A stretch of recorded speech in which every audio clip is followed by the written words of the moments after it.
Dalam lika-liku kehidupan, acap kali manusia dihadapkan pada ujian kesabaran, terutama dalam urusan rezeki dan harta benda.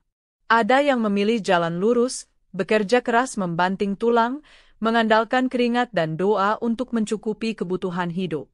Mereka percaya bahwa setiap usaha yang halal akan mendatangkan keberkahan, meskipun hasilnya tidak selalu instan atau melimpah ruah.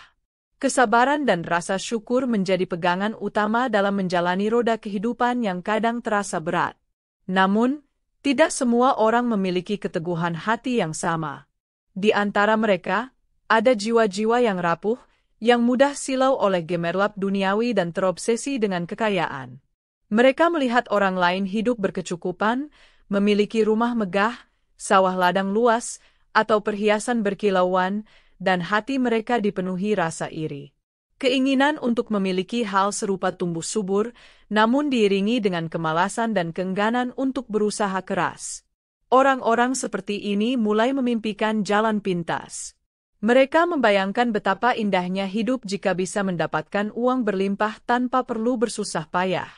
Pikiran mereka dipenuhi angan-angan memiliki harta melimpah dalam sekejap mata. Kerja keras dianggap sebagai beban yang melelahkan dan tidak efisien. Mereka mulai mencari-cari cara, bertanya ke sana kemari, tentang bagaimana meraih kekayaan dengan cara yang mudah dan cepat. Keinginan yang membara ini, yang tidak diimbangi dengan iman dan akal sehat, seringkali menjadi pintu masuk bagi bisikan-bisikan sesat. Hasrat untuk kaya mendadak mengalahkan logika dan norma agama. Mereka menutup mata terhadap cara-cara yang halal dan diridho Allah, dan mulai membuka telinga terhadap tawaran-tawaran gaib yang menjanjikan solusi instan, meskipun penuh risiko dan bertentangan dengan ajaran kebaikan.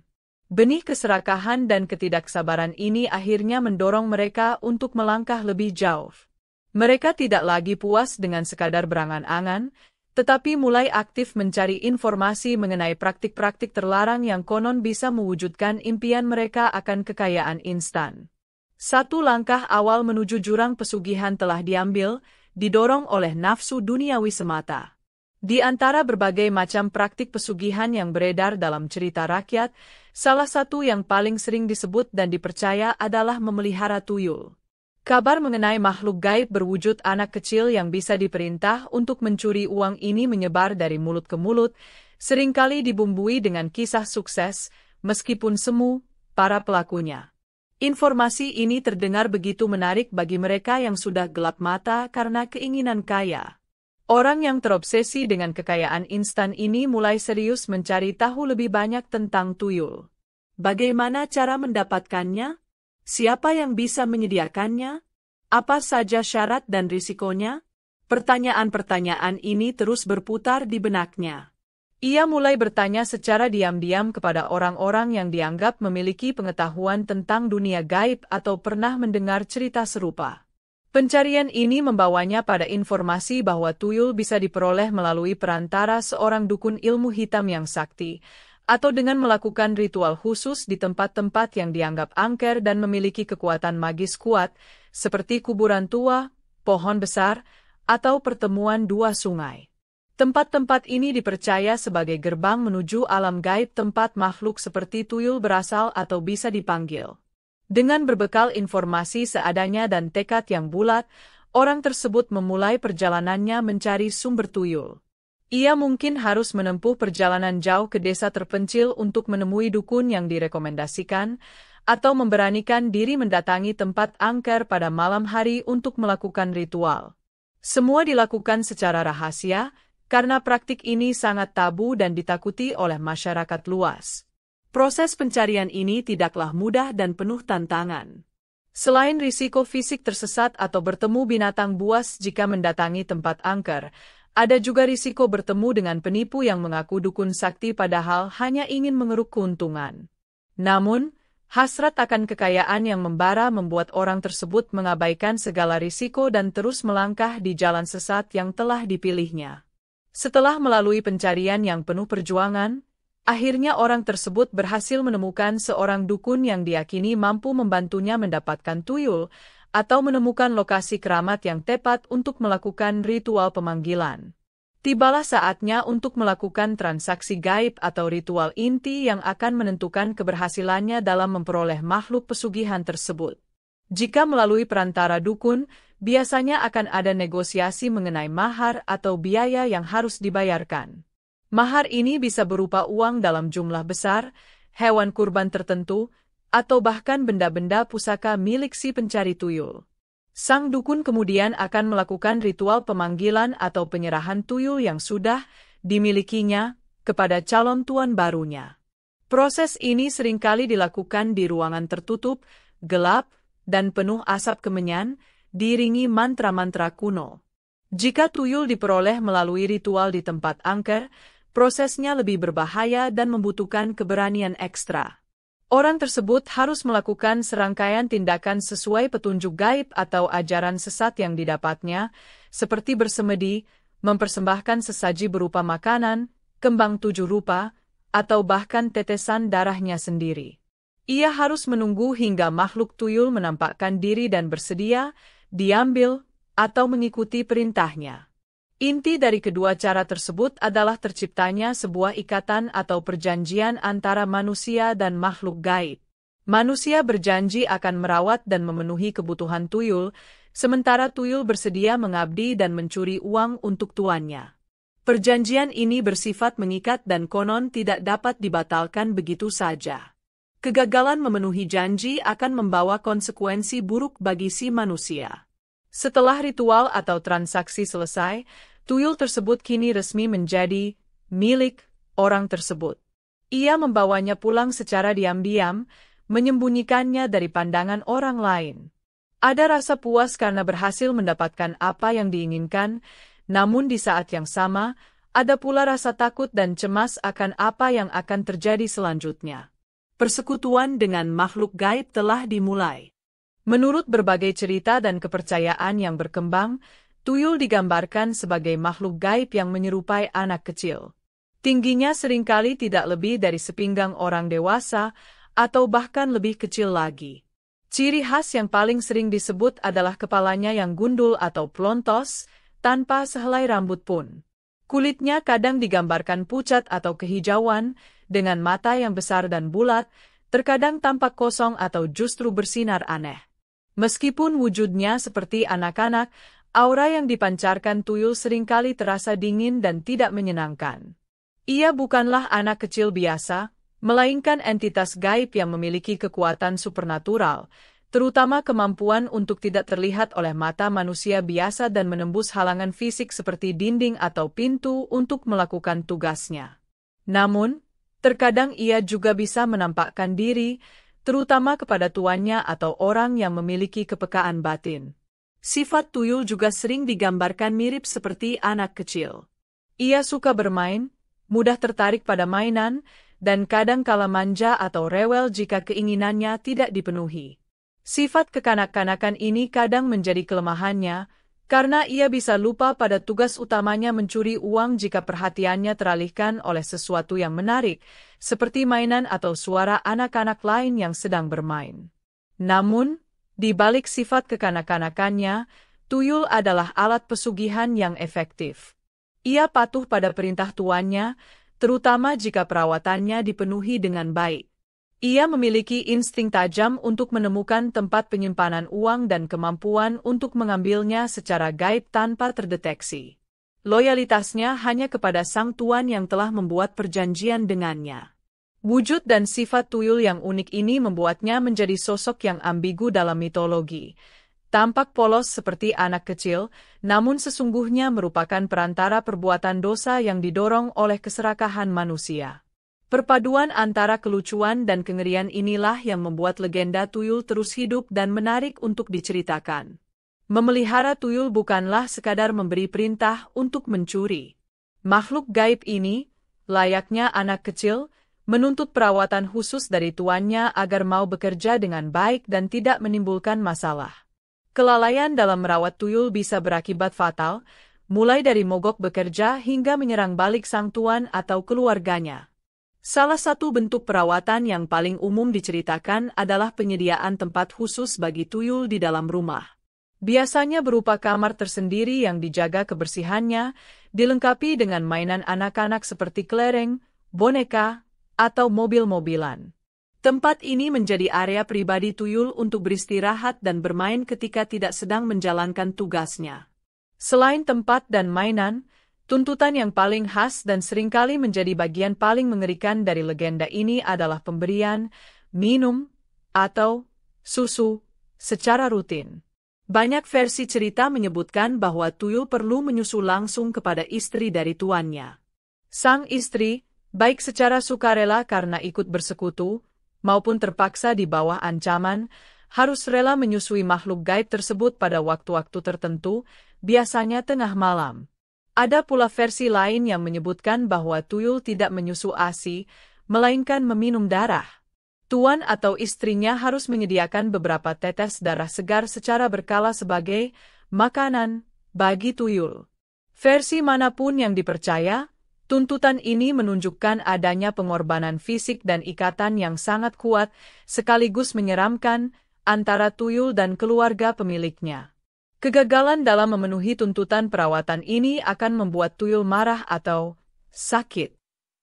Ia bisa menjadi rewel, tidak mau mencuri, atau bahkan mulai mengganggu anggota keluarga dengan cara-cara gaib.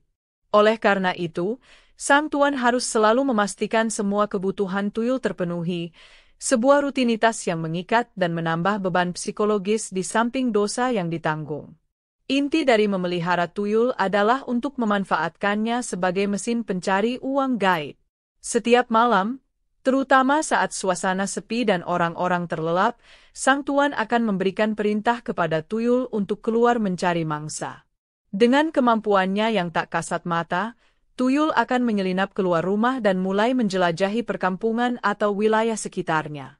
Target utama tuyul adalah rumah-rumah penduduk tempat uang disimpan. Dengan insting gaibnya, ia dapat mendeteksi keberadaan uang, baik yang disimpan di lemari, laci, bawah bantal, maupun dompet. Ia kemudian akan menggunakan kekuatannya untuk masuk ke dalam rumah tanpa perlu merusak apapun, seolah menembus dinding atau celah kecil sekalipun. Proses pengambilan uang oleh tuyul digambarkan berlangsung secara gaib. Ia tidak mengambil semua uang yang ada, melainkan hanya sebagian kecil, beberapa lembar saja, dari setiap tempat yang didatanginya. Hal ini membuat korbannya seringkali tidak langsung sadar bahwa uang mereka telah berkurang, atau hanya menganggapnya terselip atau salah hitung. Namun, jika tuyul beraksi setiap malam dan mendatangi banyak rumah, hasil curian yang terkumpul untuk tuannya bisa menjadi cukup signifikan. Setelah berhasil mengumpulkan uang dari beberapa rumah, tuyul akan kembali kepada tuannya sebelum fajar menyingsing.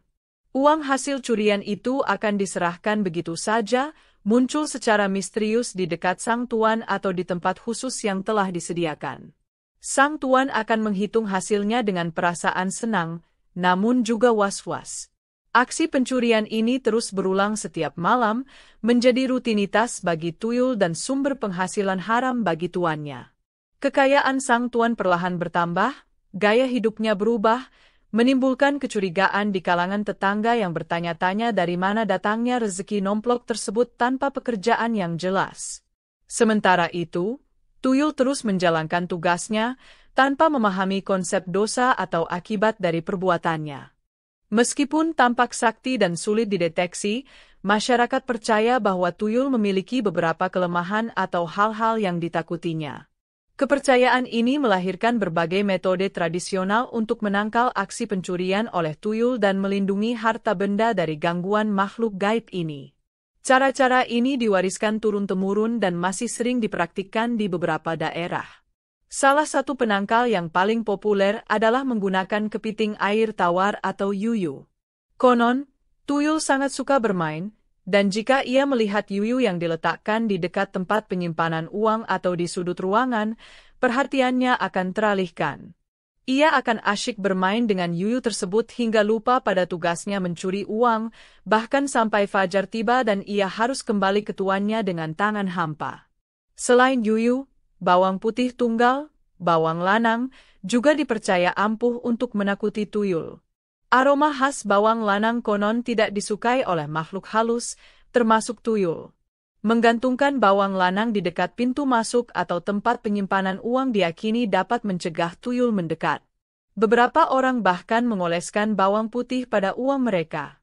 Benda-benda tajam seperti jarum, peniti, atau gunting kecil yang diletakkan bersama uang juga dipercaya dapat menangkal tuyul. Ada anggapan bahwa tuyul takut terluka oleh benda tajam tersebut ketika hendak mengambil uang.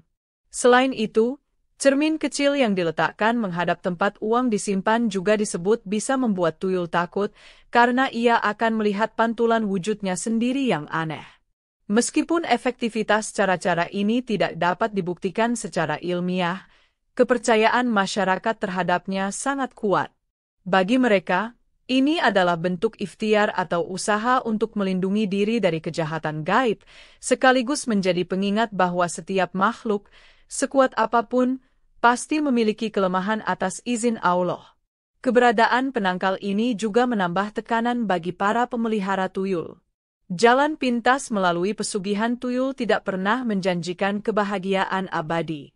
Sebaliknya, legenda ini hampir selalu berakhir dengan kisah tragis bagi sang pemelihara. Kesenangan sesaat menikmati harta haram akan berganti dengan penderitaan dan penyesalan. Persekutuan dengan makhluk gaib menuntut harga yang sangat mahal, baik di dunia maupun di kehidupan setelah kematian. Nasib buruk bisa datang dalam berbagai bentuk, seperti kekayaan yang tiba-tiba lenyap, penyakit aneh yang tidak tersembuhkan, kegilaan, perselisihan hebat dalam keluarga, hingga kematian yang mengenaskan.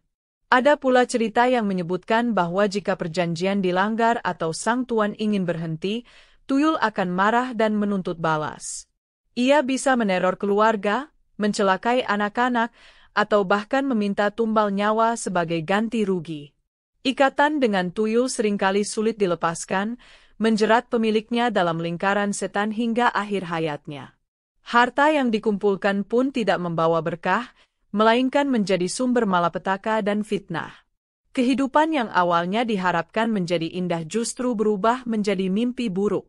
Kisah legenda tuyul ini menyimpan pelajaran moral yang sangat dalam dan relevan sepanjang zaman.